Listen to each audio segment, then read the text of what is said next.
ওম শান্তি। আজ ৭ই মে ২০২৫, বাগদাদার মধুর মহাবাক্য। বাবাজ বলেছেন, মিষ্টি বাচ্চারা, নিশ্চয় বসে জ্ঞান এবং যোগের দ্বারা, সাক্ষাৎকারের দ্বারা নয়। সাক্ষাৎকার হওয়া ড্রামার মধ্যে নির্ধারিত রয়েছে, কিন্তু তার থেকে কারুর কল্যাণ হয় না। আজকের মুরলির প্রশ্ন, বাবার কাছে জাদুকরী শক্তি থাকা সত্ত্বেও বাবা কোন শক্তিটির প্রদর্শন করেন না?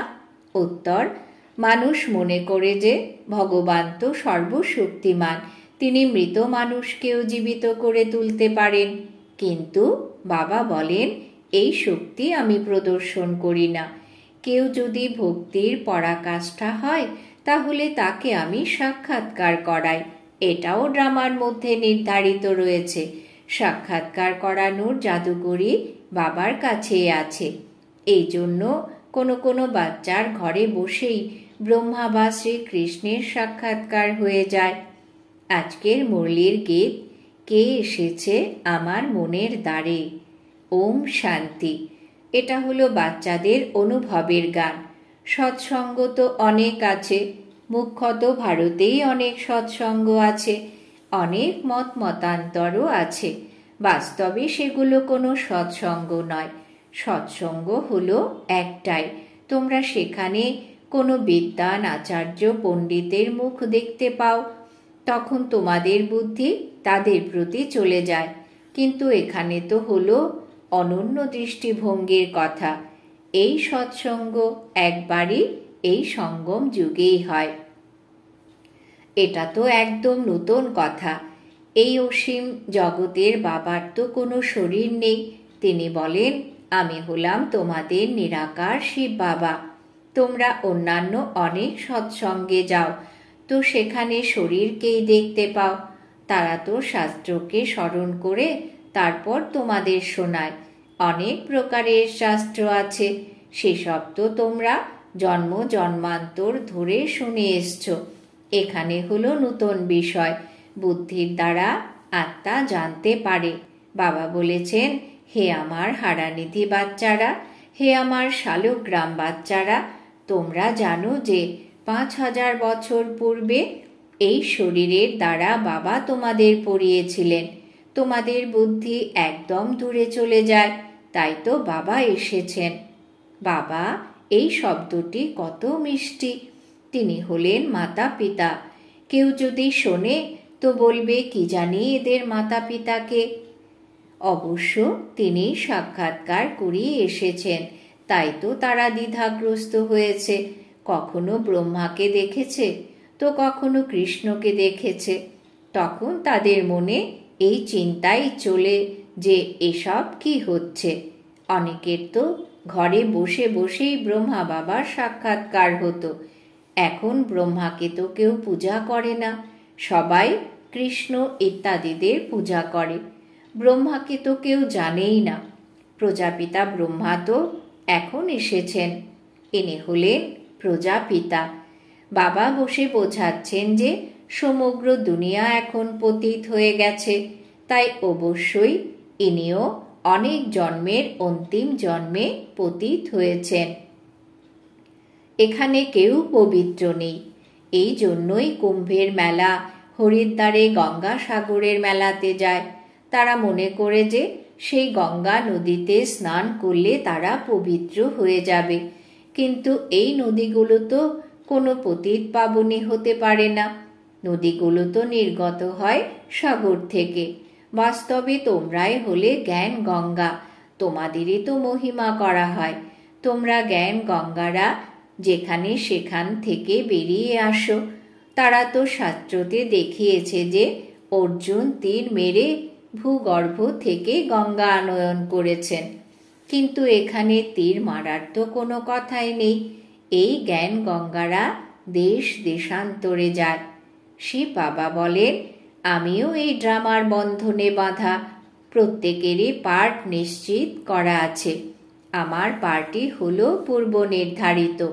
কেউ কেউ মনে করে ভগবান তো সর্বশক্তিমান, তিনি মৃত মানুষকেও জীবিত করতে পারেন। এসব হলো লম্বা চড়া গাল গল্প। আমি তো আসি পড়ানোর জন্য, তাহলে এসব শক্তির প্রদর্শন কেন করতে যাব? সাক্ষাৎকার করানো হলো জাদুকরি। যে অত্যন্ত ভক্তি করে আমি তাকে সাক্ষাৎকার করাই। যেরকম কালীর রূপ দেখানো হয়, তার সামনে তেল অর্পণ করা হয়, কিন্তু বাস্তবে এরকম কালী তো হয় না। কিন্তু কালীর নবধা ভক্তি অনেকে করে। বাস্তবে কালী তো হলো জগদম্বা। কালীর এইরকম উগ্র রূপ হয় না, কিন্তু নবধা ভক্তি করে যারা বাবা তাদের ভাবনার ভাড়া দেন, অর্থাৎ ফল প্রদান করেন। কাম চিতাতে বসে কালো হয়ে গেছে, এখন জ্ঞান চিতাতে বসে পুনরায় সুন্দর হচ্ছে। যে কালী এখন জগদম্বা হয়েছেন, তিনি সাক্ষাৎকার কিভাবে করাবেন? তিনি তো এখন অনেক জন্মের অন্তিম জন্মে শরীর ধারণ করে এখানে উপস্থিত রয়েছেন। দেবতারা তো এখন আর নেই, তাই তারা কিভাবে সাক্ষাৎকার করাবে? বাবা বোঝাচ্ছেন, এই সাক্ষাৎকারের চাবি তো আমার হাতে আছে। অল্পকালের জন্যে তাদের ভাবনাকে পূর্ণ করতে আমি সাক্ষাৎকার করাই, কিন্তু তারা তো কেউ আমার সাথে মিলন করে না। উদাহরণ তো এক কালীর দেওয়া হলো, এই রকম অনেক আছে, হনুমান, গণেশ ইত্যাদি। শিখ ধর্মাবলম্বীরা যেমন গুরু নানকের অনেক ভক্তি করে, তখন তাদেরও সাক্ষাৎকার হয়ে যায়, কিন্তু তারাও তো নিচেই চলে যায়। বাবা বাচ্চাদেরকে দেখাচ্ছেন যে দেখো, এরা গুরু নানকের ভক্তি করছে, সাক্ষাৎকার কিন্তু আমিই করাই। সে কিভাবে সাক্ষাৎকার করাবে? গুরু নানকের কাছে তো সাক্ষাৎকার করানোর চাবি নেই। এই ব্রহ্মা বাবা বলছেন যে আমাকেও বিনা সার স্থাপনার সাক্ষাৎকারও শিব বাবাই করিয়েছিলেন, কিন্তু সাক্ষাৎকারের দ্বারা কারুর কল্যাণ হয় না। এই রকম তো অনেকেরই সাক্ষাৎকার হয়েছিল, আজ তারা এখানে নেই। অনেক বাচ্চারাই বলে যে আমাকে যখন সাক্ষাৎকার করাবেন তখন আমি নিশ্চিত হব, কিন্তু সাক্ষাৎকারের দ্বারা নিশ্চিত হওয়া যায় না। জ্ঞান আর যোগের দ্বারা নিশ্চয় হয়। 5000 বছর পূর্বেও আমি বলেছিলাম যে এই সাক্ষাৎকার আমিই করাই। মীরাকেও আমি সাক্ষাৎকার করিয়েছিলাম। এরকম নয় যে আত্মা সেখানে চলে যায়, না, বসে বসেই সাক্ষাৎকার করে, কিন্তু আমাকে প্রাপ্ত করতে পারে না। বাবা বলছেন, কোনো কথাতে সংশয় জন্মালে যে ব্রাহ্মণীরা রয়েছে তাদেরকে জিজ্ঞাসা করো। এটা তো জানো যে বাচ্চারাও নম্বরের ক্রমানুসারে জ্ঞান ধারণ করেছে। নদীও নম্বরের ক্রমানুসারে হয়ে থাকে। কেউ কেউ তো আবার পুকুরের ন্যায়, একদম নোংরা পচা দুর্গন্ধ জলের পুকুর, সেখানেও মানুষ শ্রদ্ধা ভক্তি নিয়েই যায়। সেটা হলো ভক্তির অন্ধশ্রদ্ধা। কখনো কারোর থেকে ভক্তি কেড়ে নিও না। যখন জ্ঞানে এসে যাবে তখন ভক্তি করা নিজে থেকেই বন্ধ করে দেবে। এই ব্রহ্মা বাবাও নারায়ণের ভক্ত ছিলেন। চিত্রতে দেখলেন যে লক্ষ্মী নারায়ণের পদসেবা করছে। এই চিত্র তার একদম ভালো লাগলো না। সত্যযুগে এরকম তো হবে না। তখন আমি এক আর্টিস্টকে ডেকে বললাম, লক্ষ্মীকে এই দাসত্ব থেকে মুক্ত করো। বাবা ভক্ত ছিলেন, কিন্তু জ্ঞানও কিছু ছিল। ভক্ত সবাই, আমরা তো হলাম বাবার বাচ্চা, মালিক। বাবা বাচ্চাদেরকে ব্রহ্মাণ্ডের মালিক বানাচ্ছেন। তিনি বলেন, আমি তোমাদেরকে রাজ্য ভাগ্য প্রদান করছি। এইরকম বাবা কখনো দেখেছ? এই বাবাকে সম্পূর্ণভাবে স্মরণ করতে হবে। তাকে তো তোমরা এই চর্মচক্ষু দিয়ে দেখতে পাবে না, তার সাথে বুদ্ধির যোগ জুড়তে হবে। স্মরণ আর জ্ঞানও হলো একেবারে সহজ। বীজ আর বৃক্ষতে জানতে হবে। তোমরা সেই নিরাকারী বৃক্ষ থেকে সাকারী বৃক্ষে এসেছ। বাবা সাক্ষাৎকারের রহস্য বুঝিয়েছেন, বৃক্ষের রহস্য বুঝিয়েছেন, কর্ম অকর্ম বিকর্মের গতিও বাবা বুঝিয়ে দিয়েছেন। বাবা, টিচার এবং গুরু এই তিনের থেকেই তোমরা শিক্ষা প্রাপ্ত করছো। এখন বাবা বলছেন, আমি তোমাদেরকে এমন শিক্ষা দিই, এমন কর্ম শেখাই যে তোমরা 21 জন্মের জন্য সদা সুখী হয়ে যাও। টিচার শিক্ষা প্রদান করেন, তাই না? গুরুরাও পবিত্রতার শিক্ষা প্রদান করেন অথবা শাস্ত্র কথা শোনান, কিন্তু ধারণা কিছুই হয় না। এখানে তো বাবা বলছেন যে অন্তিম সময়ে যে রকম মতি হবে সেই রকমই তোমাদের গতি হবে। মানুষ যখন মারা যায় তখনও বলে যে রাম রাম বলো, তাহলে বুদ্ধি তার প্রতি চলে যাবে। এখন বাবা বলছেন যে তোমাদের এখন সাকারের থেকে বুদ্ধির যোগ কেটে গেছে। এখন আমি তোমাদেরকে খুব ভালো কর্ম করতে শেখাচ্ছি। শ্রীকৃষ্ণের চিত্র দেখো, পুরনো দুনিয়ার দিকে পা রেখেছে আর হাতে করে নতুন দুনিয়া নিয়ে আসছে। তোমরাও পুরনো দুনিয়ার দিকে পা রেখে নতুন দুনিয়ার দিকে যাচ্ছ। তাই তোমাদের এখন নরকের দিকে হলো পা আর স্বর্গের দিকে হলো মুখ। শ্মশানের মধ্যে যখন প্রবেশ করে তখন মৃত মানুষের মুখ থাকে ওই দিকে আর পা থাকে এই দিকে।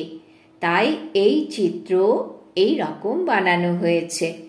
মামা বাবা আর বাচ্চারা তোমরা, তোমাদেরকে তো মামা বাবাকে ফলো করতে হবে যারা তাদের কোলেতে বসে আছো। রাজার সন্তানদেরকে প্রিন্স প্রিন্সেস বলা হয়, তাই না? তোমরা জানো যে আমরাই ভবিষ্যতে প্রিন্স প্রিন্সেস হব। এই রকম কি কোনো বাবা, টিচার বা গুরু হবেন যিনি তোমাদেরকে এই রকম কর্ম শেখাবেন? তোমরা সদাকালের জন্য সুখী হয়ে যাবে। এটাই হলো শিব বাবার বর। তিনি আশীর্বাদ করছেন। এমন নয় যে আমাদের উপরে তার কৃপা রয়েছে, কেবলমাত্র বললে কিছুই হবে না। তোমাদেরকে শিখতে হবে। কেবলমাত্র আশীর্বাদের দ্বারা তোমরা সেই রকম হতে পারবে না। তার শ্রীমতে চলতে হবে, জ্ঞান আর যোগের ধারণা করতে হবে। বাবা বোঝাচ্ছেন যে মুখ দিয়ে রাম রাম বলাও আওয়াজ হয়ে যায়। তোমাদেরকে তো এখন বাণী থেকে ঊর্ধ্বে যেতে হবে, চুপ থাকতে হবে। খেলাও খুব সুন্দর সুন্দর বের হয়। যারা অজ্ঞানী তাদেরকে বুদ্ধু বলা হয়। বাবা বলেন, এখন সবাইকে ভুলে গিয়ে তোমরা একদম বুদ্ধু হয়ে যাও। আমি তোমাদেরকে যে শ্রীমত দিচ্ছি সেই অনুসারে চলো। পরমধামে তোমরা সকল আত্মারা শরীর ছাড়াই থাকো। পুনরায় এখানে এসে তোমরা শরীর ধারণ করো। তখন তোমাদের জীবাত্মা বলা হয়ে থাকে। আত্মা বলে যে আমি একটা শরীর ছেড়ে দ্বিতীয় শরীর গ্রহণ করি। তাই বাবা বলছেন যে আমি তোমাদেরকে ফার্স্ট ক্লাস কর্ম শেখাই। টিচার পড়াচ্ছেন, এখানে শক্তির তো কোনো কথা নেই। সাক্ষাৎকার করাচ্ছেন, এটাকে জাদুকরি বলা হয়ে থাকে। মানুষ থেকে দেবতা বানানো এরকম জাদুকরি কেউ করতে পারে না। বাবা হলেন সওদাগর, পুরনো নিয়ে নতুন প্রদান করেন। এই শরীরকে পুরনো লোহার বাসন বলা হয়, এর কোনো মূল্য নেই। আজকাল তো দেখো তামার জিনিসেরও কোনো মূল্য হয় না, সেখানে তো সোনার মোহর থাকবে। ওয়ান্ডার, তাই না? কি থেকে কি হয়ে গেছে। বাবা বলছেন, আমি তোমাদেরকে নম্বর 1 কর্ম শেখাই, মনমনা ভব হয়ে যাও। এরপর হলো পড়াশোনা, যার দ্বারা তোমরা স্বর্গের প্রিন্স হবে। এখন দেবতা ধর্ম যেটা প্রায় লোপ হয়ে গেছে সেটা পুনরায় স্থাপন হচ্ছে। সাধারণ মানুষ তোমাদের নতুন কথা শুনে আশ্চর্যান্বিত হয়ে যায়। তারা বলে যে স্ত্রী পুরুষ দুজনেই একসাথে থেকে পবিত্র থাকবে, এটা কিভাবে সম্ভব? বাবা তো বলেন, তোমরা একসাথে থাকতে হলে থাকো, না হলে সবাই বুঝবে কি করে? কিন্তু মাঝখানে জ্ঞানের তলোয়ার রেখে দাও। এতটাই বাহাদুরি দেখাতে হবে। পরীক্ষা হয়ে থাকে, তাই সাধারণ মানুষ এই কথাতে আশ্চর্যান্বিত হয়ে যায়, কেননা শাস্ত্রে তো এরকম কোনো কথা নেই। এটার জন্য প্র্যাকটিক্যালে পরিশ্রম করতে হয়। গন্ধর্ব বিবাহের কথাও এখানেই প্রচলিত রয়েছে। এখন তোমরা পবিত্র হচ্ছ, তাই বাবা বলছেন বাহাদুরি দেখাও। সন্ন্যাসীদের কাছে গিয়ে প্রত্যক্ষ প্রমাণ দিতে হবে। গৃহস্থে থেকেও পবিত্র থাকা যায়। সমর্থ বাবাই সমগ্র দুনিয়াকে পবিত্র বানাচ্ছেন। সমর্থ বাবাই সমগ্র দুনিয়াকে পবিত্র বানাচ্ছেন। বাবা বলেন, একসাথে থাকতে হলে থাকো, শুধু নগ্ন হইও না। এসবই হলো পবিত্র থাকার যুক্তি। প্রাপ্তি তো হলো অনেক অনেক বিশাল। কেবলমাত্র এক জন্ম বাবার শ্রীমতে চলে পবিত্র থাকতে হবে। যোগ আর জ্ঞানের দ্বারা 21 জন্মের জন্য এভার হেলদি হয়ে যাও। এতে তো পরিশ্রম আছে, তাই না? তোমরা হলে শক্তি সেনা। মায়াকে জয় করে জগৎ জিত হচ্ছ। সবাই কি হতে পারবে? যে বাচ্চারা পুরুষার্থ করবে তারাই উঁচু পদ প্রাপ্ত করবে। তোমরা ভারতকে পবিত্র বানিয়ে তারপর তোমরাই ভারতে রাজত্ব করবে। লড়াইয়ের দ্বারা কখনো সৃষ্টির বাদশাহী প্রাপ্ত করা যায় না। এটাই হলো ওয়ান্ডার, তাই না? এই সময় সবাই নিজেদের মধ্যে লড়াই করে শেষ হয়ে যাবে। ভারতে মাখন প্রাপ্ত করবে, আর সেটা আয়ত্ত করাবে বন্দে মাতরম। মেজরিটি হলো মাতাদের। এখন বাবা বলছেন, জন্ম জন্মান্তর তোমরা গুরু করে এসছো, শাস্ত্র পড়ে এসছো। এখন আমি তোমাদেরকে বোঝাচ্ছি যে জাজ ইয়োরসেলফ, অর্থাৎ নিজেকে প্রশ্ন করো, রাইট কোনটা। সত্যযুগ হলো রাইটিয়ার্স, মায়া আনরাইটিয়ার্স করে দেয়। এখন ভারতবাসী এই রিলিজিয়াস হয়ে গেছে। রিলিজিয়ন না থাকার কারণে মাইটও নেই। এই রিলিজিয়াস আনরাইটিয়ার্স আনলফুল ইনসলভেন্ট হয়ে গেছে। অসীম জগতের বাবা এসে অসীম জগতের কথা বোঝাচ্ছেন। তিনি বলছেন যে আমি পুনরায় তোমাদেরকে রিলিজিয়াস মোস্ট পাওয়ারফুল বানাচ্ছি। স্বর্গ বানানো তো পাওয়ারফুলদের কাজ, কিন্তু গুপ্তভাবে। তোমরা হলে ইনকগনিটো ওয়ারিয়ার্স, অর্থাৎ গুপ্ত সেনা। বাবা বাচ্চাদেরকে খুব স্নেহ করেন, তাদের শ্রীমত প্রদান করেন। বাবার মত, টিচারের মত, গুরুর মত, স্বর্ণকারের মত, ধোপার মত, এর মধ্যে সকল মতই এসে পড়ে। আচ্ছা, মিষ্টি মিষ্টি হারানিধি বাচ্চাদের প্রতি মাতা পিতা বাপদাদার স্মরণের স্নেহ সুমন আর সুপ্রভাত। আত্মাদের পিতা তার আত্মারূপী বাচ্চাদেরকে জানাচ্ছেন নমস্কার। আমরা আত্মারূপী বাচ্চারা আমাদের মাতা পিতা বাপদাদাকে জানাই অনেক অনেক স্মরণের স্নেহ সুমন, সুপ্রভাত, নমস্কার। ধারণার জন্যে মুখ্য সার। 1. এই এক অন্তিম জন্মে বাবার নির্দেশ অনুসারে চলে গৃহস্থে থেকেও পবিত্র থাকতে হবে। এর মধ্যে বাহাদুরি দেখাতে হবে। 2. শ্রীমতে চলে সর্বদা শ্রেষ্ঠ কর্ম করতে হবে। বাণী থেকে ঊর্ধ্বে যেতে হবে। যা কিছু পড়েছ বা শুনেছ সে সব কিছু ভুলে গিয়ে বাবাকে স্মরণ করতে হবে। বরদান। বাবা বরদান দিয়েছেন, পরিস্থিতিগুলিকে গুড লাক মনে করে নিজের নিশ্চয়ের ফাউন্ডেশনকে শক্তিশালী করে তোলা।